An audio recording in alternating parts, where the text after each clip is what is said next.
When Samoans first began coming to the United States in the early 1900s, they were looking for a place to belong. They found home with family, and as those family circles grew, they found it again with their churches. Over time, as Samoans became part of life in America, many found themselves living between two cultures, connected to both, yet not fully at home in either. This place, Manuia, offers a place to land, a place to breathe, and a place to belong. Second Samoa is your home away from home. Ela tusile faitau sue. The title of the Hard Times Create Strong Men. What does it mean to be a man in the modern world? Ole tustala swafaya Stefan Arnio. Yeah. E wape ole siale fatufunga ngai eta un fatufunga un mai nai eta ngata eta itai ole feta tushi. Yeah, I'm sorry. Ele se tushi ole what to audio uma ia tushi so hotel if o tushi le o te falong longo ia e pe o fasa o ngana ole o le amio ana amata mai o le titi o feta tushi o library les fale le pe uma le la onga library le you le ia amata ila lo ivesenga masalo pol vesenga fa pol vesenga lima na mata o na mato wo le library ia te minabo fia o tausanga sefu tausanga baru tausanga o me from tala ina tala na o nei o le ngā luenga o le suiina o le tangata e te tawana amata ilalo mena e taua ia ngā luenga mātua ina ia whaato to ina le baptisonga a Damaiti e te pena ilalo wa le uiloa nei o me o tupu ia we pise mala fo alele o le alu e moe se vanga na ua faitau sina tusi ua whao popo sina ni nai manatu i le mafo fau e pe mena le ua iei nei ia lo foita mai sa vali so o tu lai mai la le technology le o le audio books e mawhai o na speed up le faitau wina o el tangata tusi mai whalongolongo ia o te le anai tusi ua whaalalo i le masina ma le masina. So tusi lana le o whaitawina e ro manatu e white mafuanga a leo na trend ia tusi nei fua i le tau mai ia te au mawhai mai ia whapea o e a mama ia mana e whaitau tusi le. U whasamoina la teimi le lei e whaavai vaia tau le lea. O tau le lea vai e tutupu ai teimi leanga. O teimi leanga e whamalosia tau le lea. O tau le lea malolosi e tutupu ai teimi le lei. Pe o la u whasamoina le na o le urutala o le tusi lea. Ia manai chapters foi umana whalongolongo iai. Ma le whasiri lau tulai mai what time is it? O le ale teimi le o iei tato, o tato iei e teimi o vai iei tau le lea, teimi le lei, po tato sava vali i teimi le anga e whana nauma iei ni ta ita i malolosi, min tau le lea malolosi. O le Genesis le na o le tusi lea o te whaitawina. Mai... It's like a cycle. Eo e. The cycle. E peo nā no whaalongo atu. O le amatanga o taimi le lei. Ai lona atoanga. Ina ua e whaasa mua ina. Ia le tusi lea e. E te whaalongolongo nei. Mai whaafongai. E toi whaaiwa lele.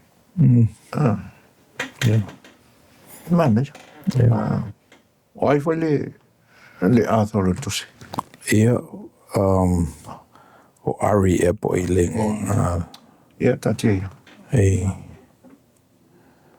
Le messenger. Ia. Le message. Le messenger, ma le message. Ioi.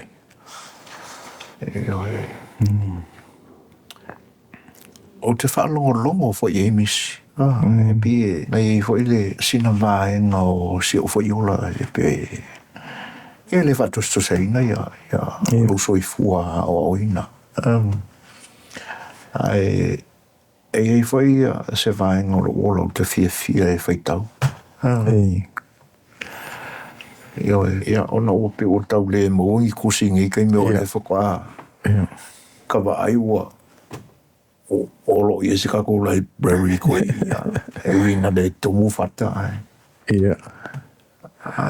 O te whalongo I fiction novel I le YouTube. Okay.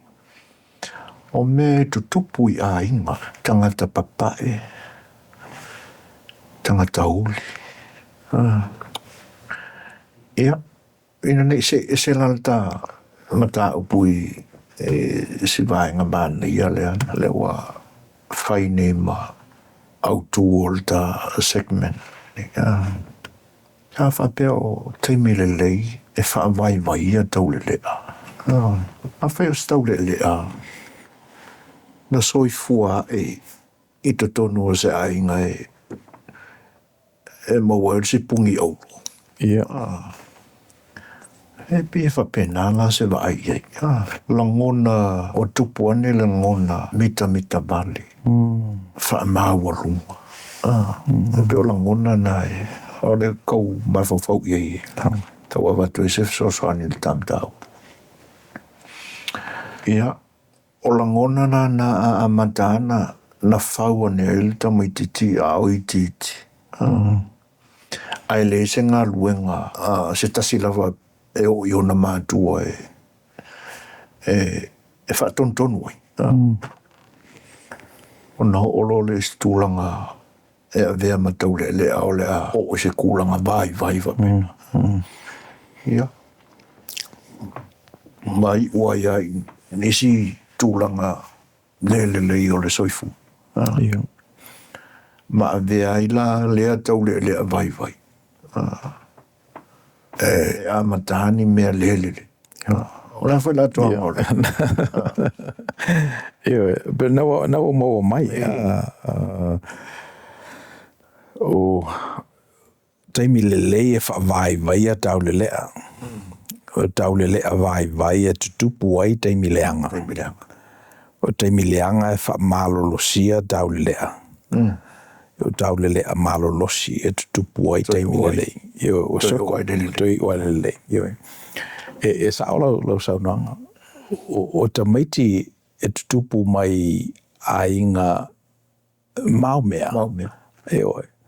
E pe e whaavai e le maumea o mātua I e tamaiti. E wa te mea mana o I se mea maua. E le I se mea ta o se le ai. O tau le lea vai la ia. Ia. A le whi mai ia le urutala o le tusi. O tau le lea vai e tutupu ai teimi leanga. Teimi whingatana. Wa a motu lo la le swa susu ma le meli. Ia. O na whalangolango lo lea I le malosi ina ua le mawhaia. O na whaatele ngese. O na tuina nau mo na manaonga. O na sa tali lava I teimi au le lei. So ia o le fesidi la mo tatou o le hal teimi le wei tatou. O tatou iai e teimi le lei ua vai e tau le lea. Poro o tatou iai teimi leanga e whaamalosia e tau le lea. So fesidi na mo tatou. Yeah. Ile economy ala tatou watu nuu. Amerika leo te whai atu ai. Ua ova maltolu sufuru valu triliona le ai talafu. So o tupe ia o ai talafu ele malo o le fesili o fea na alu i tupe ne ia alu I social programs, Medicare. Ia militela o le fraud foi o lo iei atangata malo losi o lo lato mitiina le te lenga o tupea o lo boro e le malo matu i le economy. Ia, nai mea tutoe ai e triko mai lalo i nai tangata i e whaial ngā ruenga.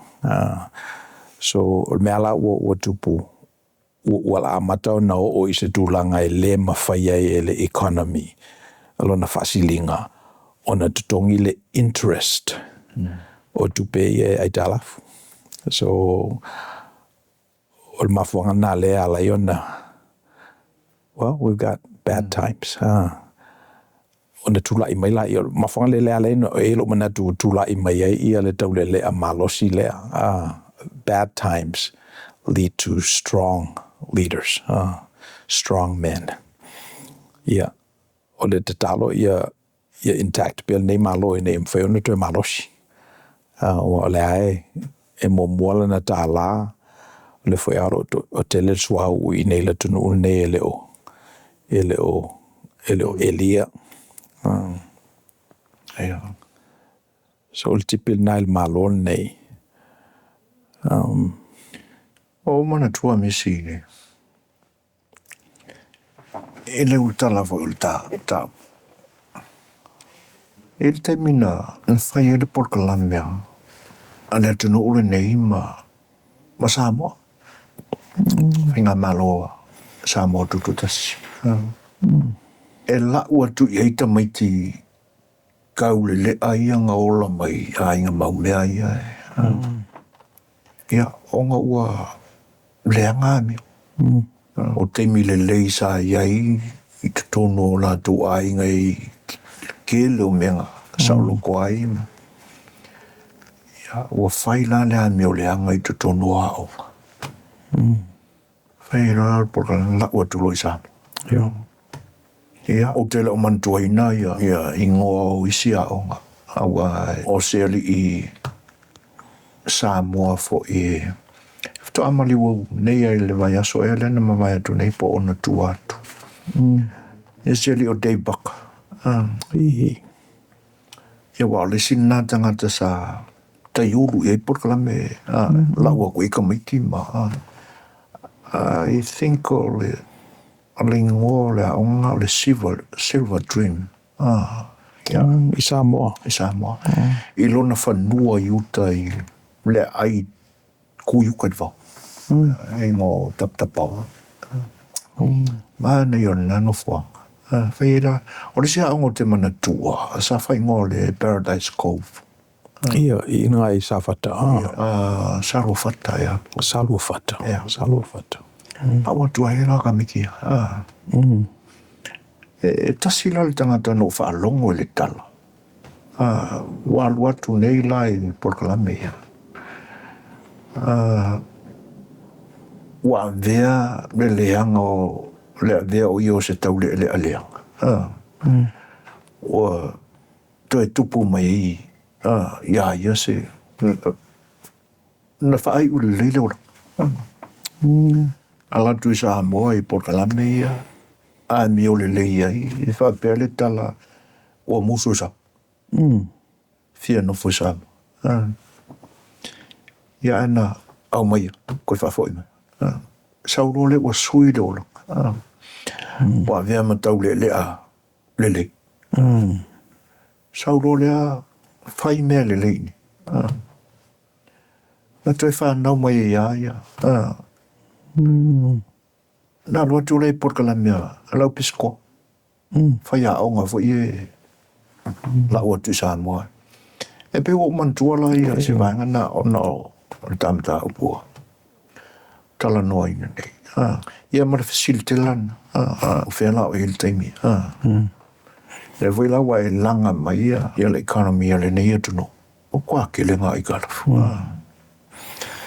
Ia. Se mai sau sau noa misi. O whela le ai talafu ia. Le whinga malo Amerika. O inei e ai Amerika po. Nisi whare te lolo. Yo, so ole instrument o lo whaonga e le malo le nei e whapepaila nei talafu la to treasury bills. Treasury notes. O bills o notes na e expire te usanga ia silia lo le tausanga 5 tausanga 10 tausanga on taulole ole note. So tangata na e o funding ala Talofa. Sai na e numela mo. So le tele o lato tupe e mawal fatau mai o lato loi nei. E le toi fo i sai na e paka i te. I le treasury bill lea tato. E mo ialau fa ititia ia sai na. Ia e o na e te telea ia tupe. Tau triliona. Ia pani le si atunu o invest i treasury bills. Ia masi tato tama e o lotu. Le foi na o fa malamla maina ia le tulanga o lo ia tato. Na foi life source ani tato ia Talofa ole. Ala tunu ulnei o fea na amata me Talofa o na taua. Ia faia le plestene ma wai tupe a company o lo faia mea tau. Ia pangale e wha o popo ile Talofa ile tunu ulnei e tutongi e patu o tangata au lafonga. So le sinang. Al tali na university. O le o isi atunu o le o tangata Amerika. Ia mai o malitaimi e le toi whatauina e tatou ia treasury bills. Ai sa ona ua pau le interest rate. Ua masalomia e le o whaongaina le leia le atunu o ia tupe o loa watu e whaongai lato e run e le malo. So e whaasila ve lave foi. E mwhaiona ona tatou tanga i foi le economy a Samoa e whaala i titi ina i le so o le macro e mwhaiona ona tu i le micro pe a tatou tanga i se data point e pe o Samoa se economy le i titi. O whea foi o ngā osia i ai Talofa o ame o lo whai lafonga tangata po i foi ni lafonga o tutongi. Pe o isi nā mea o le mea lava e alai ona good times. The reason why we have good times, ona ua tawhele swa susu ma le meli, ona ua whamlieina ia ngā lala o tangata ma o lato manaonga. Ona ua le mawhaiona whaatele ngese ia le talia o lato manao. So there's no deferment. O le mafuanga fwele nai alai ona vai ia economies. Ona ua le se tawa vaile na ua le se boundary, ua le se tua oi, tau fiofi. So e peo men nai, ala iona vai ia malo. I Amerika Samoa, Michigan. O whawai ia po ia se tūlanga malo si company ia foi le. Ewe. Ina lo le atunu. Ia na ia company na ole o tuiero lato malo si pe na iai. Ona o le lua la mafuanga ona ua whaistonga tā o le ngausi ina o le iai na ona ua si I lunga le minimum wage. Me mua na o le si mea ua efficient atu isi mea o lo ngausi e le apa. Nei lo tuila whaiona whaia lato investments and whaiona process le apa. Vave, cheaper, faster. Ia, Malaysia ngalu le nae e pe ua vai atu ia tangata tutuila pe ua le anga le sisio manga I mea kompania sa whaia tau sanga e tele. E li mawhaina mitigating o pepea I amu, pepea o limu ma. Mai si ngota o le sami sa ola le lei I le Pango Harbour. Ia pangalea o le otoe iai.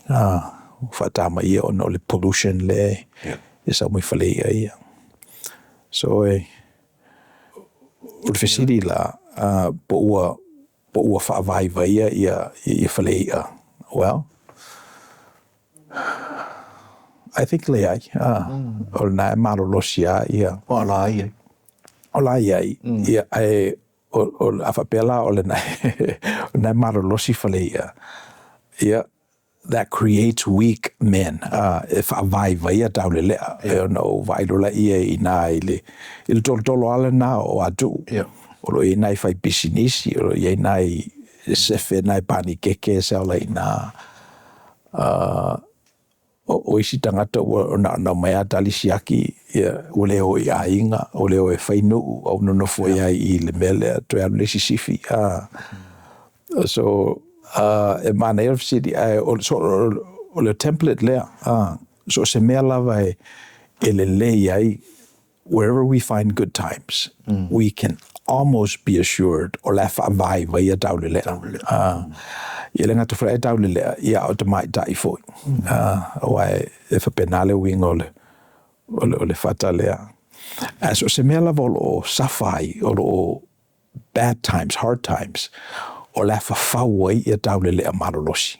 Whenever you have scarcity, me o suffer ai tangata, ai to e lata i e te latua laiva ai atu sole. O la whau le mele nei taule lea marolosi.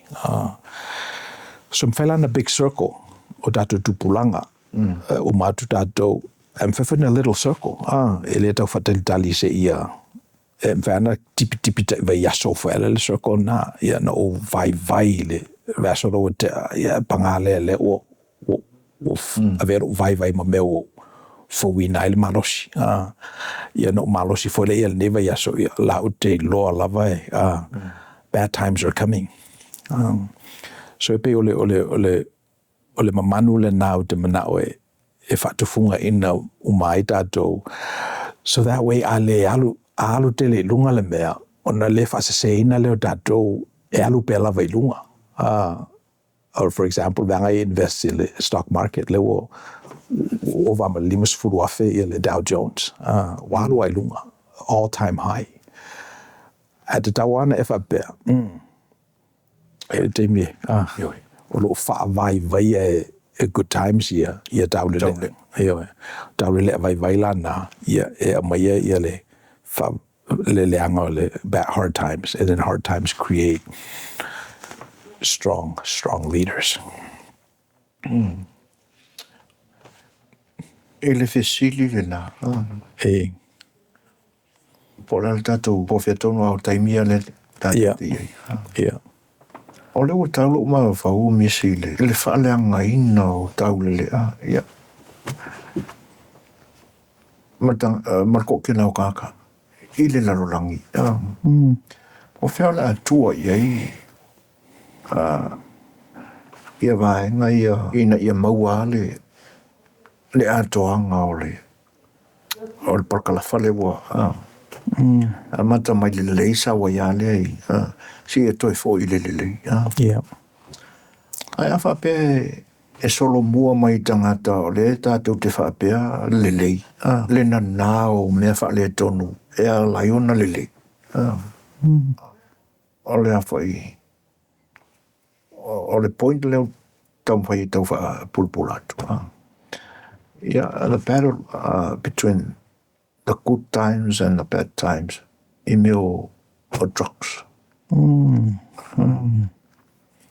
Pe ma whai lao na toi sau ara saikole. Lele.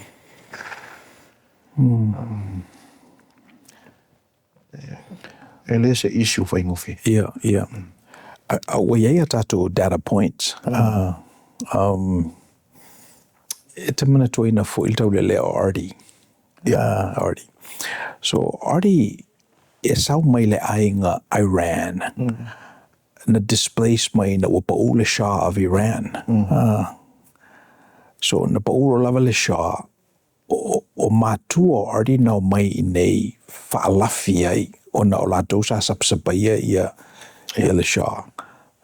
Ina o pauro lana mai re lātou Amerika.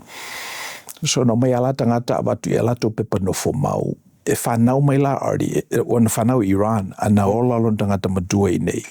E be e sawai le mele na, he's part of the aristocracy. O tangata na lenga luenga a o ye le Shah of Iran. A lela o pa u nei. And he's been asked to survive in the American landscape. Ia. E pangalea, wa veale le leo taimi. Ma me o whaavaiva I nai tau lea. Ina tamu whai ala alu lea onga na e ona mawhauwhaunga e vema fō mai. E pangale o pa u. So, o lairunga o le awala, o lo whaile drugs, o lo doso I ala na taa vale, o lo I eitutonu I le atoanga o ana possessions. A te tala noa nei a ardi le leilo na mafaufau. Fesidi mani tupe te lo teimi ia ele ave ese tupe wa mena ela tuadu leisu. Ai a mo le teimi ava no foi lalo ma faisina ainga i o se melena mo ia. Ua tele tangata e pei o ia ua tātou walo lofa iai. Ai se vanga nā lava ua matua hit bottom tangata nei. Se vanga nā lava ua just quit ia le mea bottom. It struck bottom lo lava tangata masala mo. Mai loe iai se isi wala au mo ia silia tuna i lo le mele o le su e mea i la so adoa. Ona amatarona fawina ia lon tangata malosi. Because hard times create strong men. So mela na o le tātou te talo ia o ngā prokalama i kalesia ma manui nei mawheo nei loa e ia lona depravity. Lona fiamana mio se fesoasoani. E leo mawhai e ia ona toe ona wavanga ona mafau i teimi a ono fo il falo le tupu. Le nela ua unu ua nei fafo. Ia le ua samu i momoi mea to uru mai le lao ai. Ia whamaile tala al dato whata oto o nāta mailo leo ia. Pe le o te le ea me tutoe nā lo tama au nā lo tama. A leo te fia ai mo matelai nei i le street. Oi lor me lau whai lau toi foi. Lau toi foi o matua. And that's la fia le tala ia ardi. So e, mpewene wha so la fata di tali lon tamai le te mea toi foi atua i. Ia pangale o la e safa lava i drugs ma mea ia. E pea ma le lua tau sanga taluai. E teimi muli na o ma ai adi. Hei le ngalo a misi e te au le asona lua tua le toi ina. Lua tala noe lo ofisa. Ta lua mai lo le e sa ili po vea ati. Ia le ndatou maua adi i tua le rambo le. Tatou falisa. Le ngalo ia te au naso. Tonu na voi te mana tua mai e sila fia. O le vaaiga na o vaai ai na o mana tua ia lo tatou na tura fa Samoa. E alo sa me lava ma faai te le whanau au ane i pa u se loi fofonga o sona matua. E kangir koe inga i lea sona ma fafangu adi au o mai fafau nena. Ia. Ia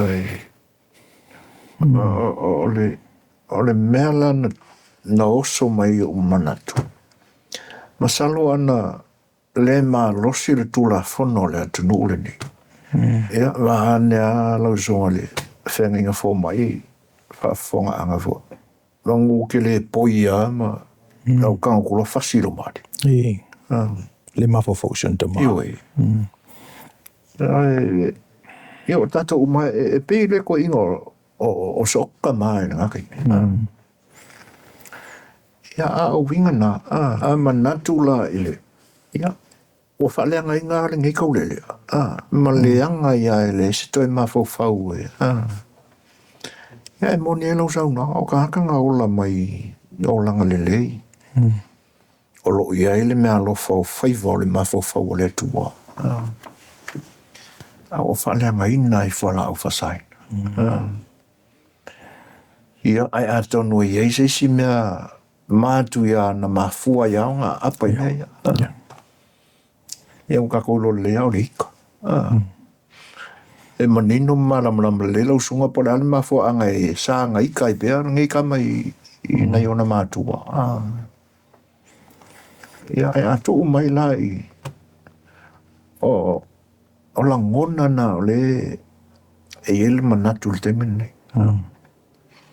E whala na o tautarangia le teime o mamae ia le tau mawhai o malo na lua Samoa to tasi ma Amerika Samoa e ngā lulu e whaatasi ia le matanga luenga o leo ma le tiute i wafu e puipuia ia tua oi onga o le manunga lea ia awalavani tu mauni tau le lea i le leanga wa e le toi nati ama o laua kele le mesamu Kutele. i tu umailu o le o le whanau mana o le loto ina ia mawhai o na whaamama ina Samoa mai lewa ma awa ina i whaau pēr le leanga o tau le leo kai penga leanga atu a ia maua mai ni mea le lei taimina leanga a oa uina koi fo ia le lele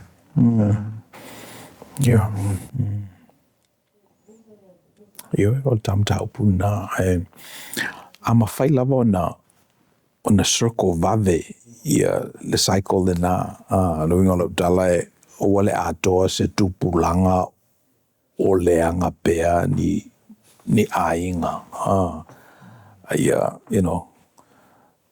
sfuru tausanga o tauna learn lesson lima tausanga o tauna learn le lesson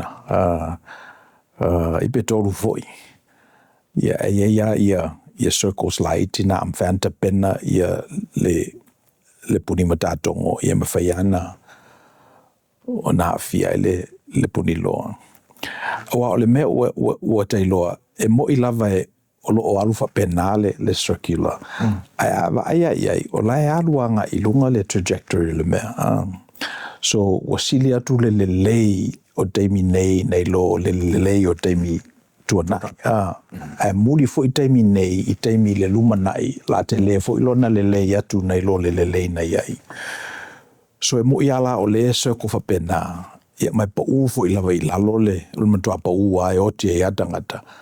Ia le ai le pe tu ai lunga le gradient o le fa solonga. Wa le sila meta to te lo o le middle class i nei America. Ua sili atu le nā nei lo le tupu o se malo te le lua se lautau sanga te luai in terms of antibiotics on appliances o le teknolosi o lo whaongai nei transportation. Ia aso ala e ta walu se sol whanua i se lua vai aso whatoa o i se mem whainga vacation ai au i neina leo soal valele. So le winga la nalo tala one i lape tātou i teimi e lalo ai i tātou po le marketi wa le nā lalo e atangi e laluanga i lunga o teimi le lei ele umala utusi le whaitau mwhalongolongo e lo manatu wa le silea wa mio e pe tolu pe fatu se whaitau te metasi o nei e alua foi o fa umaina manatu atu stala o melna e tau fon fatu funga ina i tātou pe fa te mana o fa le leila tātou offense e o le tali pe ia le defense a tauna i se te mie e sunu ia i la lafua o inala e le manatu tupu mai ia creative ideas le pe o le alui Mars al tamaleo Elon o inala i le tolo le nae whaali manino i le tuai i le tangata. E susua ia lo fina ngalo i lau whanongolo. Tolu wha tu se whaitau le atu. I le teime, well, not at the same time, alu ingalo talai. Yeah. Mana. Ai ma le lui lana i sia o i ka mai whaikau. E te tawana i ese kako maa fo i tongi tono manatola wari i e kusia mai ia. E le anga e ame lau kusikusia e le paleni o tato fo nangona. E pe o le stuenga ka whaikau e whaitawa ina ia umare le tusi. Without whangale e whangianga opinions ma me whapena. Nona tā fia ia leo manatu o lesi. Nai lo le whai o sanga whasoa. Po tau. E rewa. So ole ale mafuanga ina whai tau el tangata le tusi, other than, you know, mo manatu o ima whatu ai o manatu.